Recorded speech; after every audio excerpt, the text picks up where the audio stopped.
Criminology is a true crime podcast that may contain discussion about violent or disturbing topics.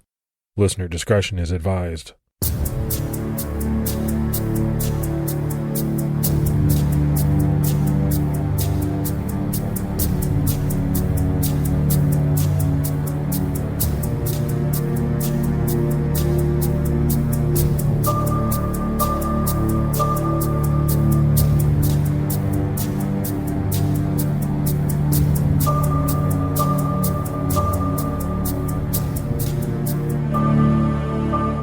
Hello, everyone, and welcome to episode 249 of the Criminology podcast. I'm Mike Ferguson. And this is Mike Morford. Morford, man, how you doing? I'm doing good. I'm doing better than I did yesterday. We're recording one day later than normal because I had a migraine yesterday. So feeling good today and ready to jump into this case. You know, I'm lucky. That's one thing that I do not suffer from is migraines, but I do know people that do, and man, they are debilitating, can be for some people. Yeah, it'll definitely sidetrack you for a day and throw you off your schedule. But knock on wood, I'm feeling good today and ready to go. All right, well, let's get into it. Let's go ahead and give our Patreon shout outs. We had D. Gibson and Erica Vanover. So great new support. We really appreciate it. Yeah, thank you so much to everyone that takes the time to support the show. That means a lot to us. And if you'd like to support Criminology, you can do so by going to patreon.com/criminology. All right, so quick and to the point, let's jump into this week's case. And in this episode, we're discussing the case of an 8-year-old named Nicole Morin, who vanished mysteriously in Toronto, Ontario, Canada in 1985. We've covered cases of missing people before and cases of missing kids, but what makes Nicole's case a little different is she didn't disappear while on her way to school or while walking to a friend's house or even in a store. She vanished in the apartment building where she lived without a trace. And to this day, her disappearance remains unsolved. This is a case that we've wanted to do for a while, but there really has not been a lot of material or details about this case out there over the years, especially newer information. It's that lack of information or details that adds to the intrigue of Nicole's case. There aren't many cases where someone completely disappeared in a populated area so close to home within such a tight time frame. In many cases like that, there are instances of very young children, infants or babies, who may have been taken by an abductor. And it didn't stand out because witnesses might think it was a parent carrying their child away, and those very young children couldn't speak up for themselves. But in Nicole's case, we're talking about an 8-year-old girl. She could walk, talk, and she could scream or fight and run. And again, we're not talking about an isolated playground, bus stop, or quiet street. We're talking about the building that she lived in with lots of neighbors and tenants. She disappeared from what seemed like a safe space, and no one saw or heard anything. In 1985, 8-year-old Nicole Louise Morin was living with her mother, Jeanette, in an apartment building in Etobicoke, a borough of Toronto in Canada. The building was called 627 The West Mall. This was a nice upscale apartment building that even had its own pool in the rear of the property. Nicole and Jeanette lived in a penthouse-style apartment on the top floor of the 21-story building. Jeanette had separated from Nicole's father, Arthur Morin. At the time, he was living in the nearby city of Mississauga. Nicole was in the 3rd grade and went to Wellsworth Junior School. In July, Wellsworth and other schools in the area were on their summer vacation, like many kids do every summer. Nicole was using the warm days off to play outside and soak up the sun by the pool. On July 30th, Nicole and her friend Jen planned to go swimming together, and Jen was coming to the apartment complex to meet her. That morning at around 10:30, Nicole made a quick trip down to the building's lobby to collect the mail and headed back up to her apartment to get ready to go swimming. She arrived back to her apartment with no issues. Nicole's apartment had an intercom system to communicate with visitors in the lobby. When Nicole's friend Jen arrived to meet her to go swimming, she buzzed up to Nicole's apartment. Nicole answered and spoke to Jen and said she would be down in a few minutes and would meet her in the lobby. At around 11 a.m., Nicole left the apartment in her bathing suit, carrying a towel and a change of clothes, a hairbrush, and some sunscreen. She said goodbye to her mom, and everything seemed normal. Jen waited for Nicole for 15 minutes, but never saw her. She decided to call back up to Nicole's apartment. on the intercom to see what the holdup was. At 11:15 a.m., the intercom buzzed again, and Nicole's mom answered this time. Jen asked Jeanette if Nicole was going to head down soon. At first, Jeanette just thought her daughter was taking her time and would be in the lobby at any second. Then she thought that maybe Nicole had decided to head right to the pool located at the back of the complex. So there weren't really many places to go between the apartment and the pool. You needed a key to get entry into the pool area, and only residents had the key. So Nicole could have gone to the pool without Jen, but Jen couldn't get to the pool without Nicole. And this is where the lack of details in this case comes into play, because we really don't know a lot about what happened after the conversation between Nicole's mom, Jeanette, and her friend, Jen. We don't know if Jen decided to just leave or if she ever called back to Nicole's apartment again. What we do know was that eventually, Jeanette called police to report Nicole is missing at 6 p.m. There are a couple online mentions of a young boy telling Jeanette at 3 p.m. that Nicole wasn't at the pool. This was a boy that Jeanette was babysitting as she ran some kind of childcare business out of her apartment. There's a gap where we just don't have a lot to go on from 11 a.m. when Nicole left her apartment to 3 p.m. when this boy told Jeanette Nicole wasn't at the pool, and to 6 p.m. when her mom reported Nicole missing. Because of the responsibility of the childcare business and children she had with her, apparently Jeanette couldn't just walk out of her apartment to search for her daughter. So, to me, Morf, in any missing persons case, there is that point where, and most often it's a parent or parents, start to become worried. They feel as though something isn't right. They're given information that, kind of puts them on that track. Here in this case, Jeanette starts to get that information, but at the same time, she is watching children inside her apartment. She's in a tough spot. She can't just leave these children unattended to go walk around the apartment complex to look for Nicole. What do you do? Yeah, that's got to be a real impossible situation to be in, to have the urge to go look for your kid who you think may be missing. But here you have other young children that you just can't leave. So I totally get that. What's frustrating to me is we just really don't know when that sense of urgency kicked in. Was she worried about Nicole ever since her friend didn't see her? Did she just assume that she made it down to the lobby and she was out swimming, having a good time? We really don't know when the sense of urgency kicked in, or if it was at 3 o'clock when this boy that she was supposedly babysitting said, hey, she's not at the pool. Maybe that's when she really got worried. Yeah, and it can be tough in many cases because it's not as though in all situations every minute of the day is documented, filled with details. And I also often think about getting a piece of information and what does it mean to someone in that exact moment. I'm sure during the summer, Nicole was allowed to go to the pool. It sounds like this was probably a pretty frequent occurrence. So it's not as though, every time you get some little nugget of information, the alarm bells go off for everyone right away. Now, we know that this is a missing persons case. So, we're kind of telling the story in that context, but take away that context and analyze the information, and it becomes much different to me. Now, at some point, the alarm bells do go off, but it's not always clear exactly when that moment is. What we do know is that authorities took Nicole's disappearance seriously. They arrived at the apartment and searched it, questioning residents and seeking witnesses that may have seen Nicole.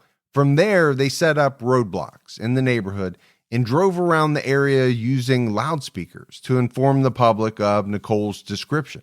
She was described as 4 feet tall, weighing 51 pounds, and having brown eyes and brown hair. She had a birthmark on the right side of her forehead.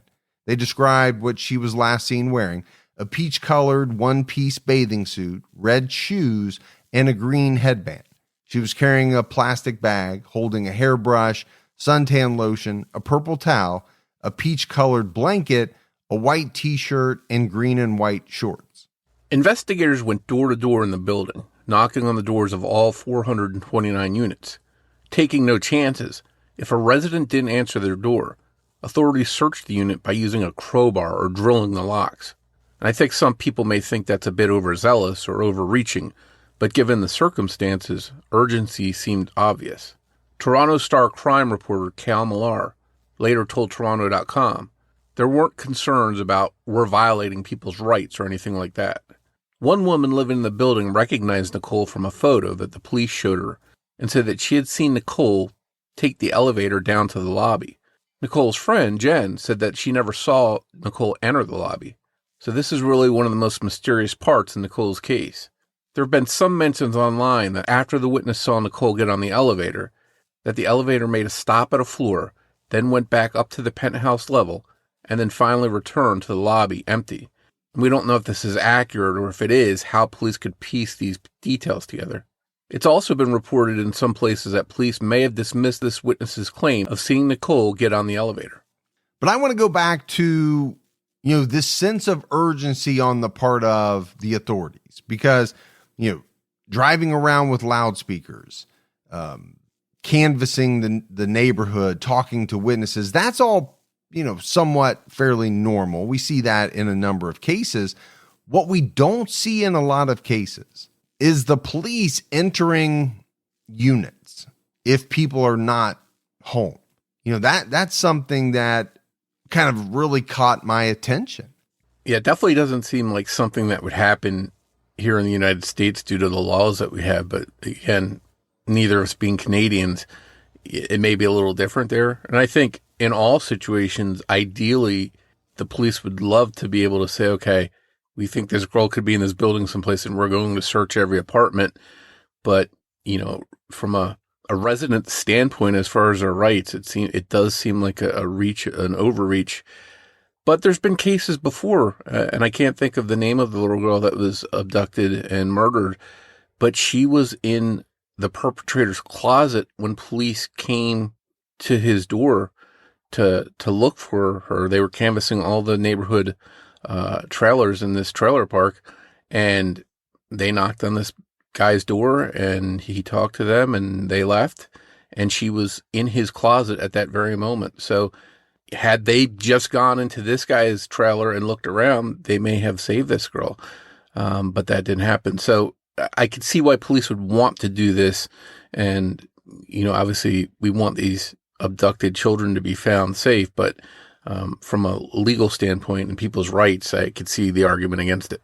Well, this was also 1985. So like you said, we're not Canadian. We don't know, all of the laws in Canada, and they may have changed since this point in time. As far as that elevator's movements, there could be a big clue there.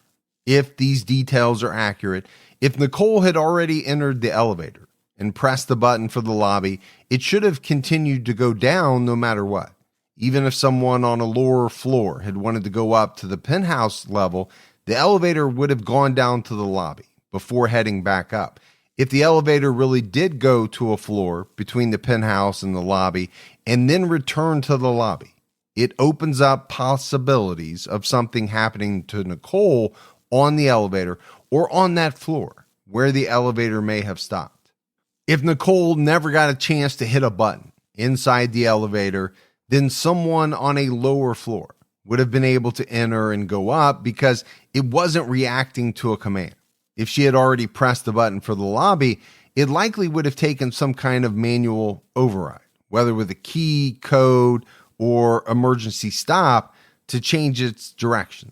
Now, obviously, we're not elevator experts or technicians, but most elevators don't change course once an up or down direction has been chosen until the elevator gets to that desired level. Although police felt that the witness sighting of Nicole boarding the elevator was important, another neighbor had information which police were also very interested in.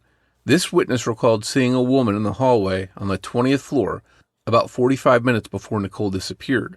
The woman, who didn't look familiar to the witness, was described as blonde and holding a notebook, but other than that, nothing else stood out to the witness. Police sought this notebook-carrying blonde woman out and hoped to ID her. They never did, and she never came forward. And in many cases, there is a person seen by a witness that police search for. And in many of these unsolved cases, that person is never located, never identified.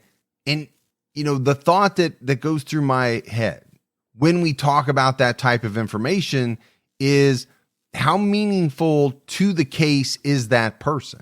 This could have been the woman who was just holding a notebook. She wasn't involved. She didn't have any knowledge of Nicole or the case at all. Or she could have been involved, could know everything about this case. But we have no idea because police never identified her. They never found her. They never talked to her. Yeah, and she could have also just been a potential witness. That might also be why they wanted to talk to her, because maybe she could have mentioned, hey, I did see this little girl in pool attire and she was accompanied by someone. That would be a big clue. So even if she wasn't necessarily a suspect, she could be an important witness. Yeah, that's a great point. I kind of left out that option, but no doubt it's part of the mystery in any case where, you have someone who is seen and you really just don't know what part, if any, that person plays in the case because police never get a chance to talk to them. And you think in a high profile case like this, that them looking for this woman would have been out there enough that she might have heard that they were looking for her and come forward voluntarily, and she didn't. So maybe she just didn't know that they were looking for her. But I think most of us, if we were there and were innocent and weren't involved anyway, and we knew that the police were looking for us, we would just come forward. But, one way or another, she didn't. So whether it's just because she didn't know they were looking for her or she was trying to avoid coming forward, we just don't know.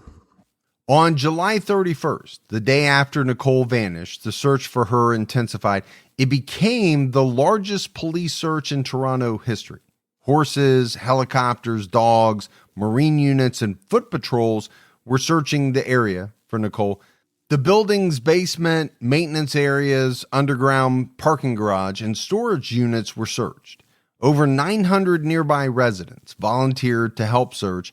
A 20-member task force spent 25,000 man-hours chasing down tips. 6,000 people were questioned in just the span of 2 months. It really seems as if no stone was left unturned. Toronto Crime Stoppers, which had recently formed, immediately put forth a $1,000 reward for Nicole's safe return. They also created a video reenactment to help jog the memory of any possible witnesses. Nicole's friend Jen, who had been waiting for her in the lobby, played Nicole in the reenactment. Then a possible clue was found. A green headband was found in a field near Bradford, about an hour north of Etobicoke. It seemed like a huge break in the case. Apparently the person who found it immediately thought of the description of Nicole in the news and remembered she was wearing a green headband. Police recovered the headband. There were conflicting reports as to whether Jeanette thought the headband could belong to her daughter. Some reports said that she didn't think it was Nicole's, but in a quote from an August 1985 article in the North Bay Nugget, Jeanette was quoted as saying, "It was the same size and color as Nicole's. I can't rule out that it doesn't belong to Nicole." So in the end, we don't really know if this headband was Nicole's or not, and hopefully police held on to it as possible evidence. In July 1986, 1 year after Nicole's disappearance, the building she went missing from was recanvassed in an effort to find a new witness or a new piece of information, but nothing new came from it. Residents of Nicole's building and her community were left to wonder what happened to the 8-year-old. People wondered if Nicole could have been abducted, and if so, was her abductor living among them? Others considered the possibility that maybe Nicole ran away. But, how many 8-year-olds really ever run away? During the search for Nicole, it was revealed that she had kept a diary, and in it, she had written something that may have an important connection to her disappearance. About 2 months before she vanished, in May 1985, there was an entry that included, "I am going to disappear." Nicole's father, Art, was the one who found the entry in her diary. He told the Toronto Star in 2001. As a parent, can I forget that? It's my daughter. She wrote it. I can't dismiss it. Was this entry by Nicole proof that she had an idea of what was going to happen to her, or were these the ramblings of an 8-year-old's imagination? Both police and the community were stumped, and as time passed, discussion of the missing little girl dwindled down. And so we've covered a number of missing children's cases during our time as podcasters, Morf, and this question of young children running away comes up quite a bit. A lot of these cases are treated much differently today than they would have been in the 80s. And I think that's probably true whether you're talking about the United States or Canada or, other parts of the world. But that question, would or even could an 8-year-old run away and disappear on their own, comes up quite a bit. My first thought is always, it's possible for anyone to kind of run away. But how possible is it for an 8-year-old to subsist, to live? That's the part that always throws me. Children run away. That's happened throughout history. What I doubt very seriously is that any 8-year-old could live on their own and never resurface under, their identity. We're not talking about a hardened criminal who has an escape plan here and has the resources to get new identities and live on the run. I mean, it just seems far-fetched to me. Yeah, and I think far more young kids like this 8-year-old might say, I'm mad at you, I'm going to run away. I think I did that 1,000 times to my parents, but never went through with it. I think most kids wouldn't, or they might go outside and stand outside and, look back to see if mom and dad are watching and then come back. But most of them don't leave. So I think the reality here is that it's most likely, even if she was planning on running away, she wouldn't have. But we have to go back to this diary entry because I think it's important. Those words, I'm going to disappear. What does that mean? Does that show that she had some kind of plan and that she was going to go through with disappearing? Did she have help? Could someone have been planning this with her? Those are all things that the police have to consider. Or is this just, as we mentioned, the imagination of this little girl in this diary, and it really isn't related to her disappearance at all? Yeah, the I am going to disappear is very strange in light of the fact that she did disappear. We don't have a lot of context around what else came, before or after that statement in the diary. So context there is important. We don't have that. But one thing that you brought up is an 8-year-old could disappear if they had help. If there was a plan to leave with an adult, that could happen. But, we're just speculating here. We're just kind of talking about what does this mean or could it possibly mean? Police never gave up on Nicole's case and kept working it with the hope she was still alive someplace. Desperate for answers, police went as far as to travel to Quebec, Canada, to interview Art Morin's former brother-in-law to see if he had any answers. This brother-in-law had been convicted of murdering Art's sister in 1961 and was out of prison by the time Nicole went missing. Police thought if he could commit murder, maybe kidnapping wasn't out of the question.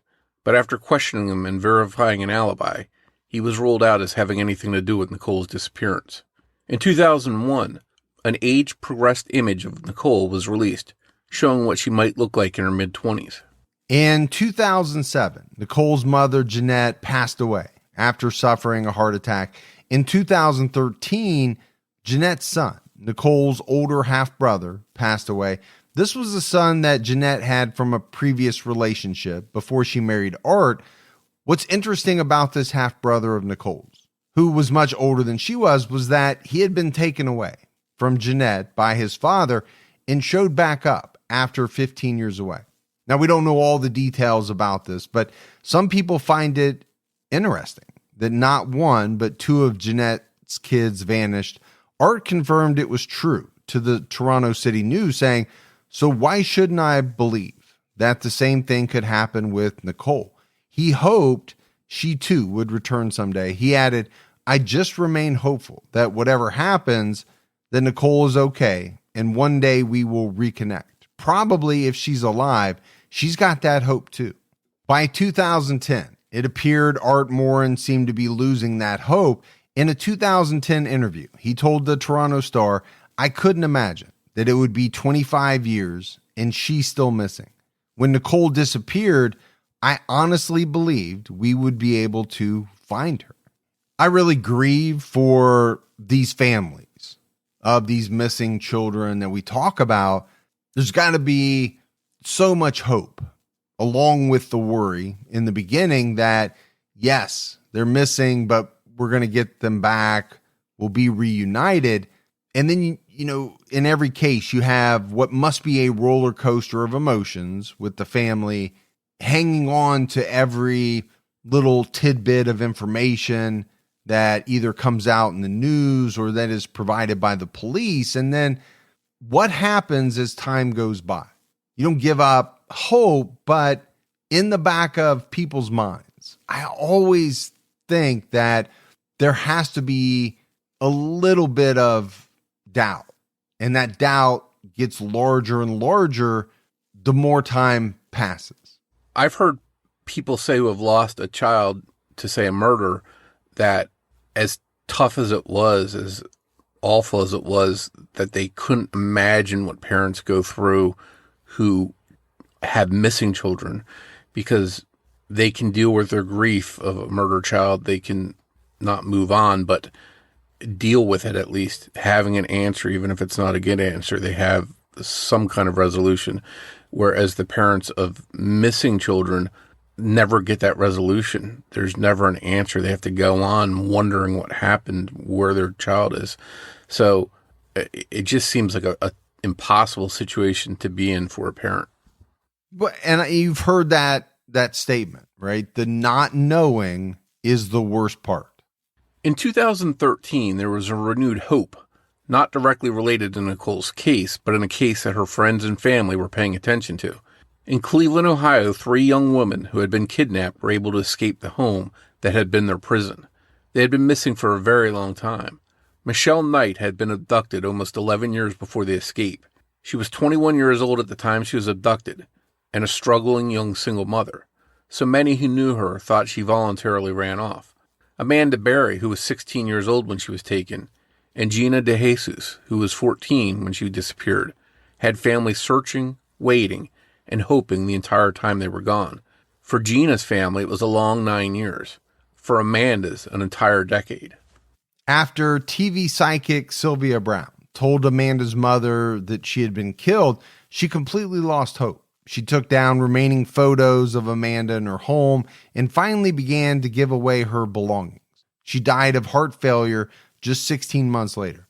The news from Ohio reached Art Morin in Canada. Of the miraculous Ohio case, Art told the Toronto Star, "If you have a choice, then keep your hope. I was very, very happy that in this case, finally these young women could be freed from their captivity. At the time, Nicole had been missing for 28 years. This is just proof that there is a possibility that Nicole was being held for whatever reason." This is what Art said to the paper. For Art, the hope came with a helping of pain. She's 36 if she's still alive. And he stated, "I hope my daughter would never have to suffer for such a long time." He added, "I would just really hope she would never have gone through this kind of thing." In 2014, a new video reenactment of Nicole's disappearance from her building was released to the public. Authorities at that time also clarified that they were uncertain whether Nicole ever made it down to the lobby or not. That same year, 2014, police acting on a fresh tip in Nicole's case conducted a 2-day search in the woods just north of Barrie in Ontario. The search failed to yield any evidence. After they came up empty-handed, Toronto Police Inspector Jerry Cashman told CBC News, "Sadly, the investigation goes on. We're still searching for Nicole Morin." In 2019, an age progression sketch was released of Nicole depicting what she may look like as an adult in her 40s. In July 2022, volunteers with Please Bring Me Home searched a park near the apartment building Nicole disappeared from. 2 cadaver dogs from Black Tracks Canine Corporation were involved in the search of the park. Please Bring Me Home Central Canada director Brett Robinson described this overgrown area in an interview with Toronto Star News as really hard to get to. In that search, the dogs alerted to the scent of human remains. The search was based on a tip from 2020. In that tip, a woman claimed she had seen Nicole with a man the day she disappeared. If remains were found in that search, which it doesn't seem like there were, they must not have belonged to Nicole, because in late February 2023, Nicole's case was still considered open, and she hadn't been found. Toronto Police Detective Stella Harris confirmed this to the Toronto City News, saying, "If Nicole is not alive and the worst has happened to her, it really hinges on finding her remains." Detective Harris considers the case solvable if someone can find Nicole's remains. Detective Harris added, "We need to find her remains, and then whatever evidence that can glean, then I think we have a very good chance of solving it." Other officers seem to agree. Constable Nicole Sutton, who at the time of the statement in 2021 was the lead investigator on Nicole's case, told the Toronto Sun, "The answers are out there. It's just getting that missing little piece to connect some other bits of information that we have." The key in solving this case lies within the details surrounding Nicole's disappearance that fateful day in 1985. As we mentioned, those details are few and far between. We know bits and pieces, but not much of the story, let alone the complete story. We don't know if Nicole was already wearing her swimsuit when she went to check the mail shortly before she was supposed to meet her friend Jen, but if she was, someone could have noticed her attire and realized that she would be heading to the pool.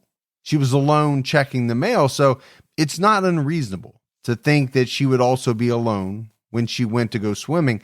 If someone had noticed her or had already been stalking her, they wouldn't necessarily have to have waited for her to come back down to the lobby.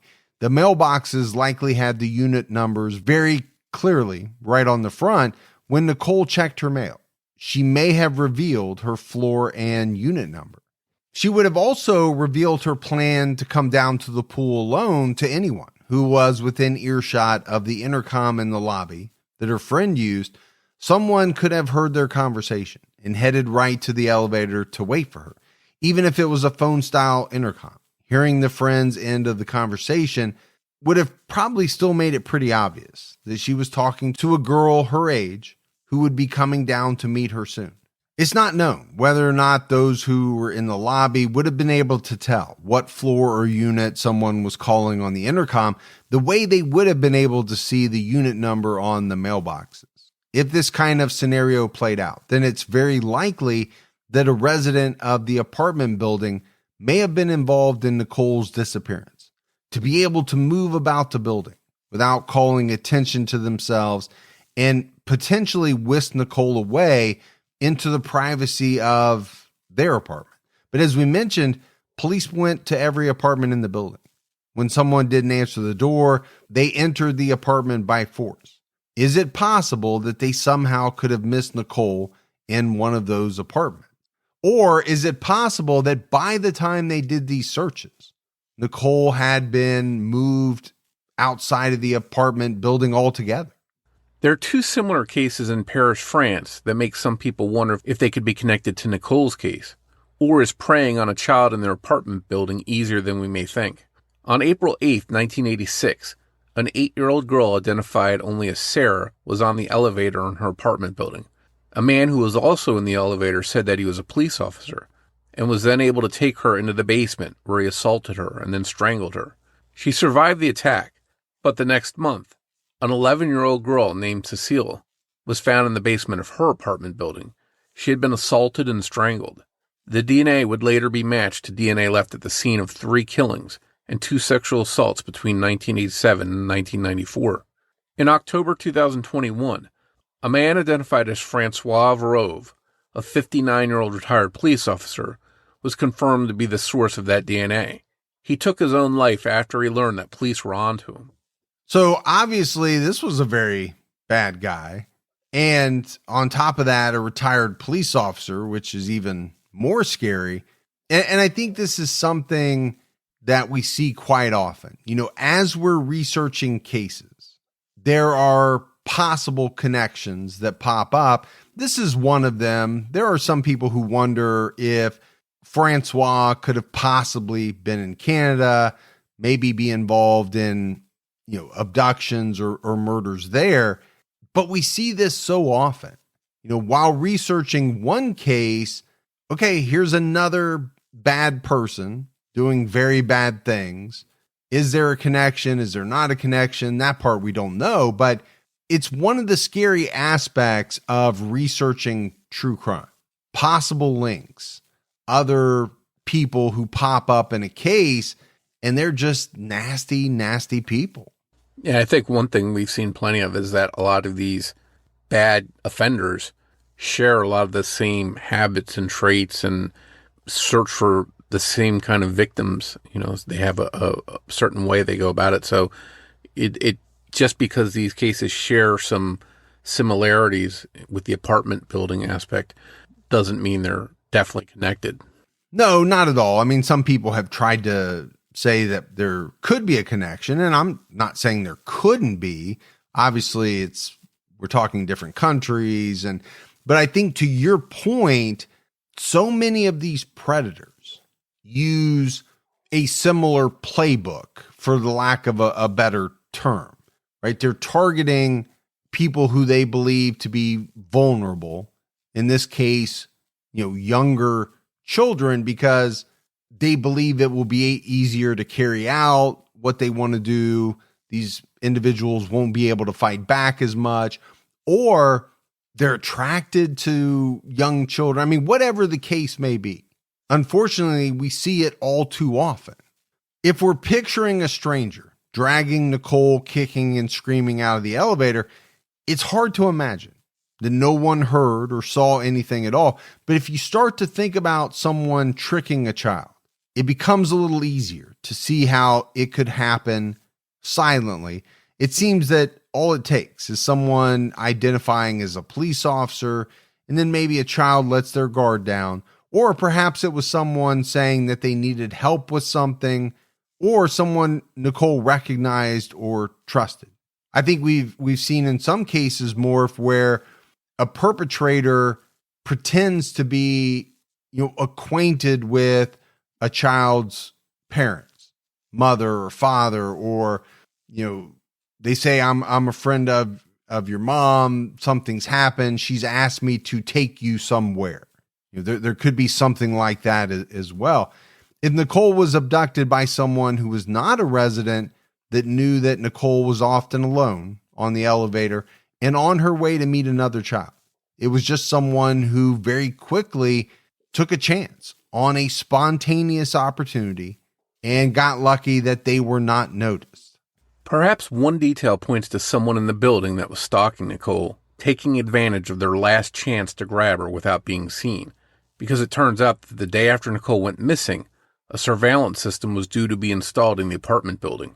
Acting Detective Sergeant Stephen Smith told the Toronto City News the next day there were going to be cameras installed in the building. The day Nicole disappeared was the last day that the building would have no security cameras. Detective Sergeant Smith added, "Did people know that? Maybe." In 2005, Toronto Police Superintendent Tony Ward voiced his suspicion to the Toronto Sun. It has to be someone in her building. He went on to explain that the chances of a stranger being on that elevator are very slim. So a couple of things there. This revelation that security cameras were due to be installed the very next day, that's very interesting to me. The detective sergeant asked the question, did people know that?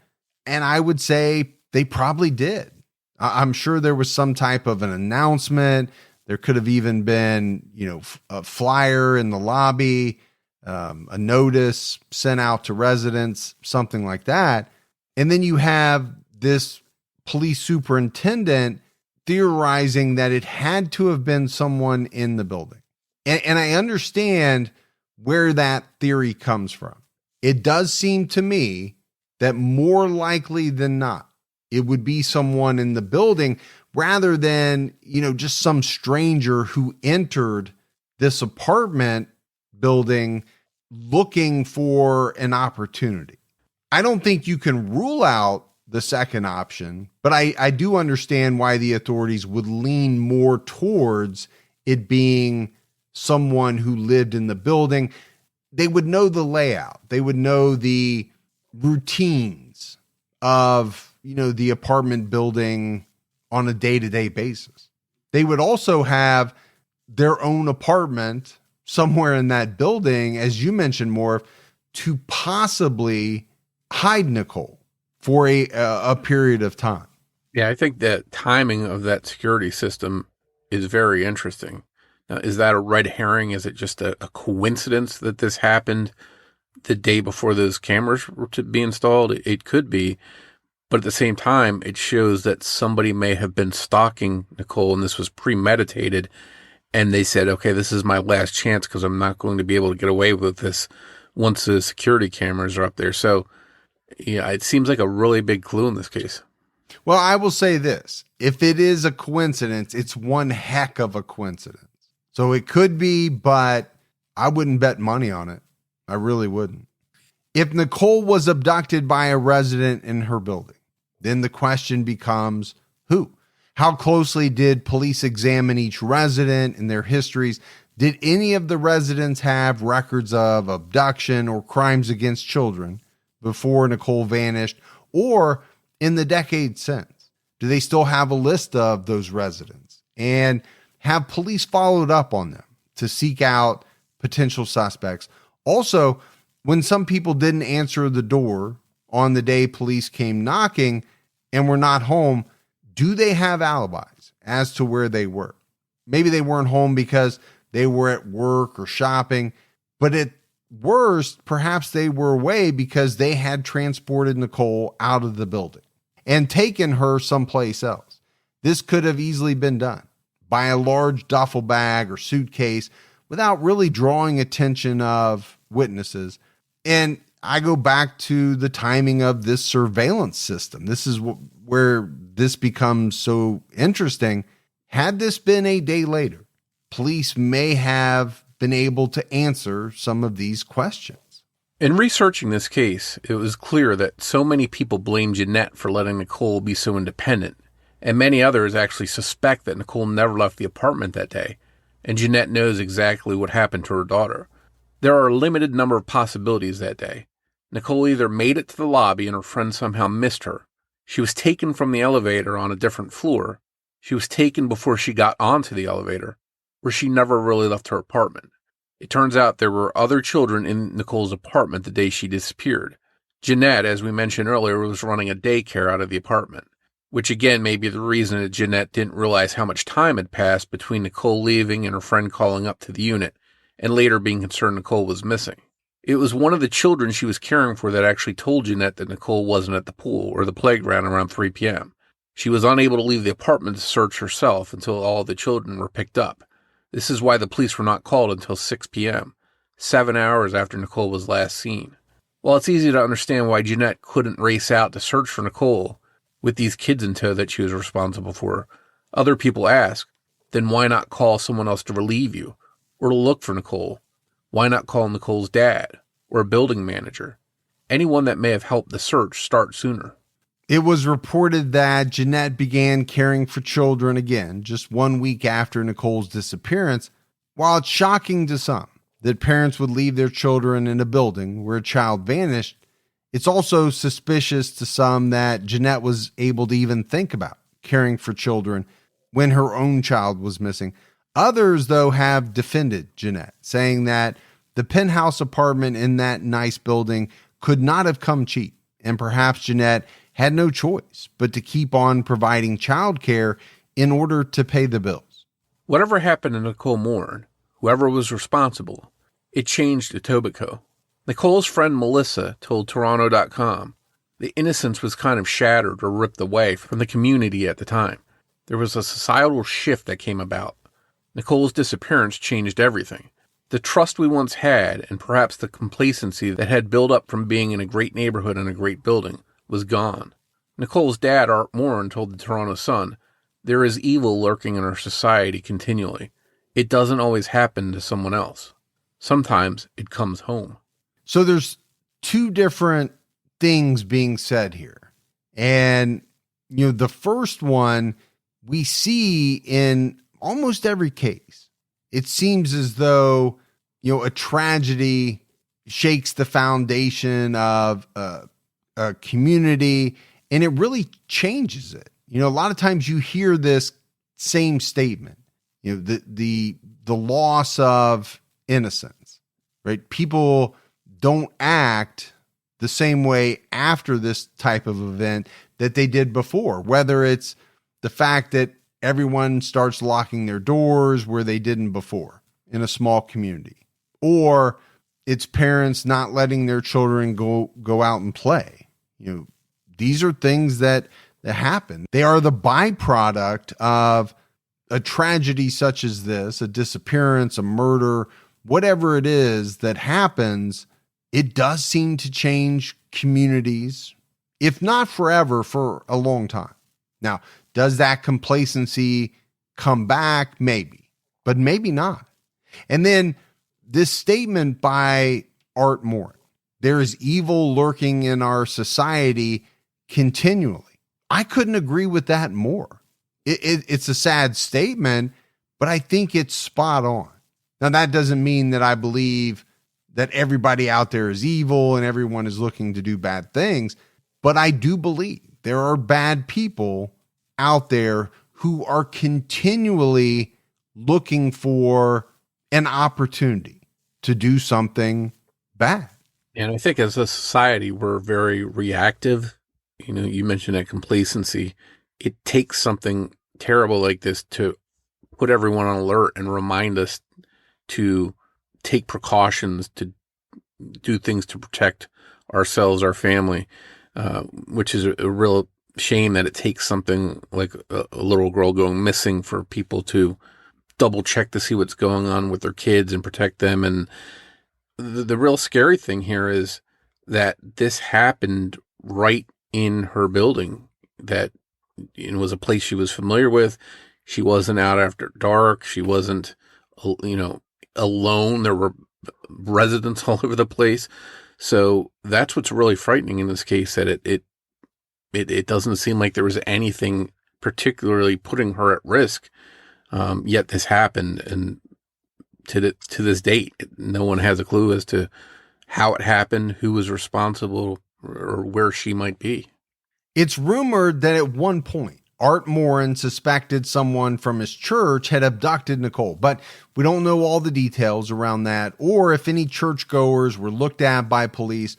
Some people have accused Art himself of playing some role in the abduction of his daughter. They said that he was under a great burden of bills and expenses when Nicole vanished. It seems that at some points, Jeanette and Art both suspected each other of being involved. They had been separated for about 2 years when Nicole went missing, and were in the middle of settling that, or figuring out, or likely battling for custody of Nicole. After Nicole's disappearance, Art briefly moved back in with Jeanette, but it didn't last long. Their divorce was finalized in 1989. For what it's worth, authorities have publicly cleared both of Nicole's parents and maintain that she did make it out of her apartment that day. It is their belief that she was abducted by someone.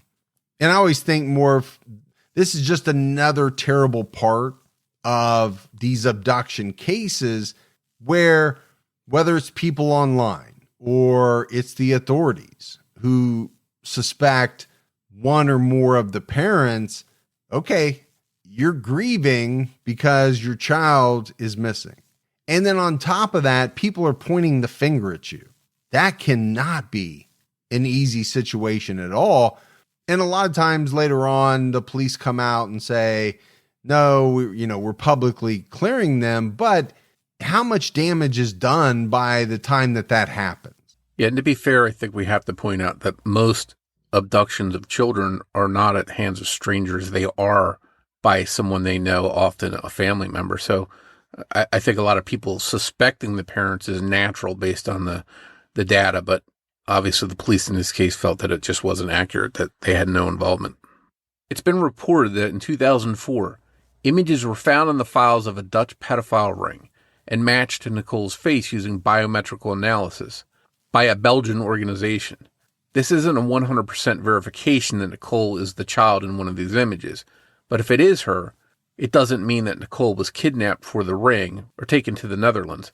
It just means that wherever she ended up, pictures were taken of her ordeal and later ended up in the hands of a group of pedophiles that got busted. It's just one possible clue in the frustrating and still unsolved case of Nicole Morin. One of Nicole's childhood friends, Melissa Alaschuk, is now a detective constable with the Toronto Police Service. She lived in the same apartment building and spent a lot of time together with Nicole. She told Toronto.com, Nicole and I would walk to school together every day. There was never a dull moment between us. We would make our own fun, using our imaginations and play outside. Melissa also said that they used to go swimming all the time in the pool, the same pool that Nicole was headed to when she vanished. Of that, Melissa told the Hamilton News, I wasn't there the day that she went missing, but the circumstances behind it were all too familiar to me. She said, reflecting on what could have been her if she had been alone that day and not Nicole. Like authorities, Melissa is waiting for the last bit of evidence that can answer the almost 40-year-old question. What happened to Nicole Morin? As far as we know, Art Morin, now in his 80s, still lives somewhere in the greater Toronto area. Detective Karras told the Toronto City News he only wants to be contacted if police have solid information for him, which I hope one day soon we'll be able to do. In order to move on from the pain of the loss and uncertainty, Art Morin told the Toronto Sun that he did eventually get rid of most of Nicole's belongings, but kept the box of the most personal things, saying if Nicole should ever return, I want to be able to show her she wasn't forgotten. There is still a $100,000 reward for the safe return of Nicole Morin. There's still hope that Nicole is out there somewhere alive. If she is, she would be 46 years old. She could have children of her own. If you have any information about the disappearance of Nicole Morin, please call the Toronto Police at 416-808-2205 or the Missing Persons Unit at 416-808-7411. You can also send an email to findnicole@torontopolice.on.ca.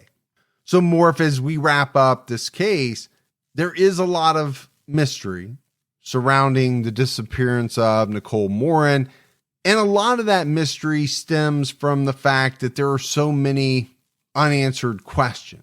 There is a real lack of detail when it comes to, timelines, what the police know. And that's not unusual in unsolved cases. The police don't just let the public in on everything, and they have valid reasons for not doing that. So we can really only theorize and ask questions and consider the possibilities. Was Nicole abducted by a resident of the building, maybe held for a period of time in that person's apartment, and then whisked away somewhere before all of the apartments were searched? Or was it a stranger who somehow entered the apartment building, saw this little girl alone, and took the opportunity to abduct her and managed to get her out of the apartment building using some type of ruse, which meant that, she really wasn't putting up a fight where other people in the apartment building would have noticed that something wrong was happening. Now, obviously, we can't answer those questions, but those are just some of the questions to ponder in this case. Yeah, I think what's really frustrating about this case is there are not a lot of answers. There's a lot more questions. And anytime you have that in a case, then it leads to a lot of speculation, theories.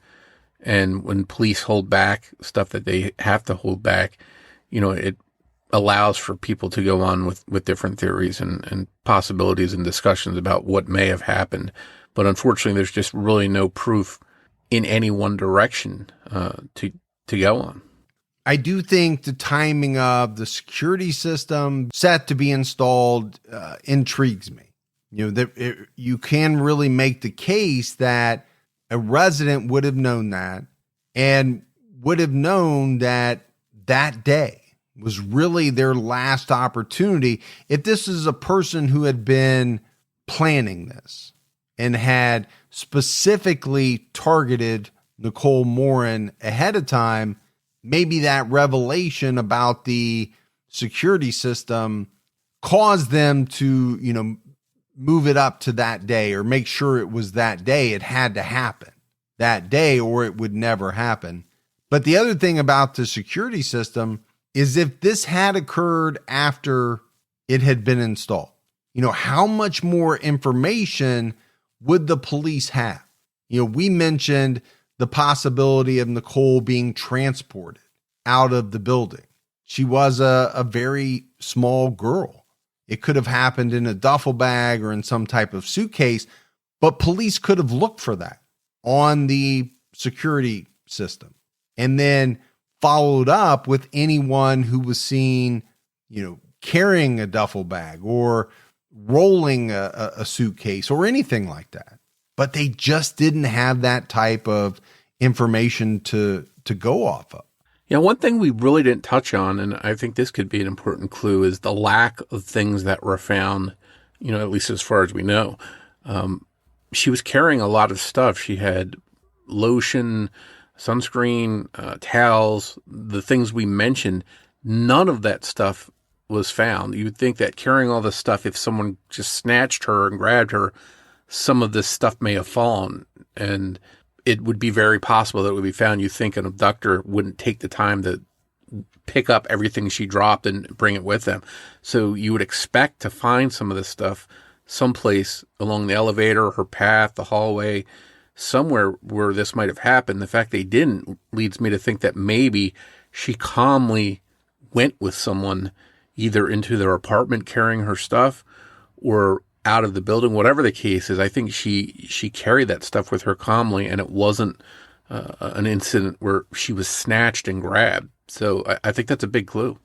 Yeah, I think it is too. I kind of believe that this wasn't a kicking and screaming scenario because someone most likely would have seen that or heard that and reported it.